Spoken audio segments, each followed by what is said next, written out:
बागवान साथियों नमस्कार।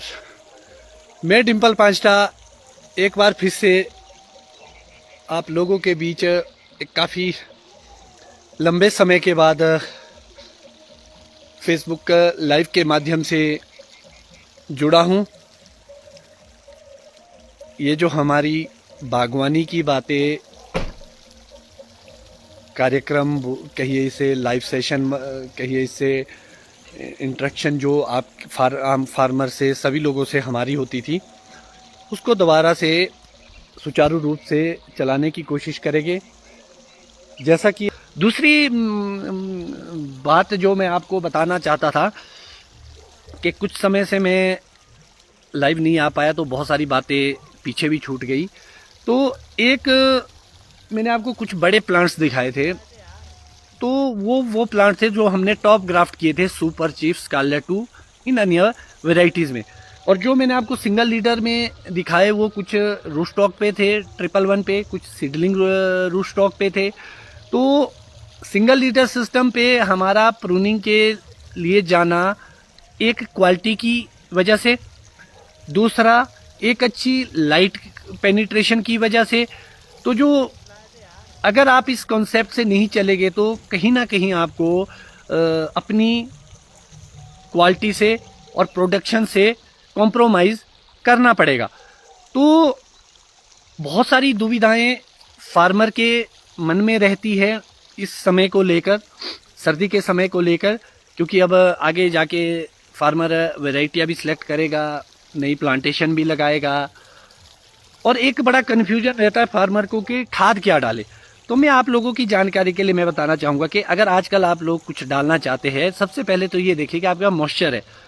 अगर मॉइस्चर नहीं है तो बारिश आने दे, उसके बाद आप गोबर को अपनी सॉइल में डाल सकते हैं। सनी एरियाज़ में थोड़ा है ड्रॉटी कंडीशन, मगर अगर आप मेरी यहाँ की लैंड को देखेंगे तो आपको पूरा ग्रीनरी दिखेगी पूरे ऑर्चर्ड में।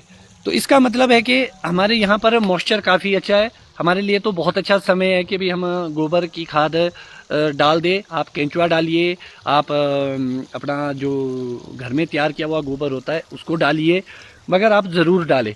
तो एक कन्फ्यूजन और रहता है फार्मर को कि हम गोबर कितना डालें। तो जो मैं बताना चाहूँगा आपको कि गोबर की कोई सीमा नहीं रहती, जितना आपसे हो सकता है उतना डालें। जितना ज़्यादा डालेंगे उतना अच्छा रहेगा। सॉइल फर्टिलिटी इंक्रीज होगी, अर्थवॉर्म्स अच्छे रहेंगे और मॉइस्चर को रिटेन करेगी आपकी सॉइल। तो कुछ जगह पे हमने अपनी गाय का गोबर डाला, कुछ जगह हमने केंचुआ डाला। तो जहाँ मैंने केंचुआ डाला वहाँ लगभग हमने बड़े प्लांट में लगभग 15 किलो के करीब केंचुआ का डाला गया है, जो हमारे फलदार बड़े वृक्ष थे। तो छोटों में उस हिसाब से हमने डाउन करके डाला। तो जो एक बात आती है सर्दी में सबसे ज़्यादा, वो आती है सुपर खाद को डाल के। तो मैं आपकी जानकारी के लिए बताना चाहूँगा, जितना भी हमारा हिमालयन रेंज है वहाँ पर एक्सेस मात्रा में पहले ही सुपर मौजूद है।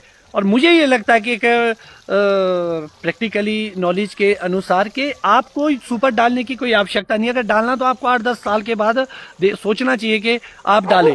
अगर आप नई प्लांटेशन करें उसमें ज़रूर आप थोड़ा थोड़ा इस्तेमाल करें। जब भी आप कोई फर्टिगेशन प्रोग्राम बनाते हैं या खाद के लेके कंफ्यूज रहते हैं, तो सबसे पहले अपनी मिट्टी की जांच अवश्य करवाएं। जो ये नवंबर का आजकल का समय और दिसंबर का पूरा समय है, वो आपके पास सॉइल सैंपलिंग के लिए सबसे उपयुक्त समय है। अपनी मिट्टी की जांच नॉन यूनिवर्सिटी में या डिपार्टमेंट ऑफ हॉर्टिकल्चर में कहीं भी जाके करें। प्राइवेट बहुत सारी लैब्स खुली है आज अलग अलग क्षेत्रों में, आप उनसे सॉइल टेस्टिंग करवाएं। तो जो फिर एक कन्फ्यूजन और रहता है फार्मर को कि हम इतना खर्चा तो नहीं कर सकते। तो अगर आप खर्चा नहीं कर सकते तो आप सरकारी सिस्टम का से सॉइल सैंपलिंग करवाए, तो वहाँ सस्ता पड़ता है आपको। उसके साथ साथ अगर मेजर बात करें हम, तो आपको organic carbon, pH, EC, NP और के, एटलीस्ट आपको इतने न्यूट्रिशन के बारे में इन सब चीज़ों की मिट्टी की जांच की आवश्यकता रहती है। इसको आप अवश्य करवाएं। जो आपका फर्टिगेशन का शेड्यूल है वो कोई भी साइंटिस्ट डॉक्टर बिना जांच के आपको नहीं दे सकता है। तो इसीलिए आपका आपको प्रोग्रेसिव सोच के साथ एक अच्छी बागवानी करने के लिए आपको सॉइल टेस्टिंग करना बहुत ही आवश्यक है।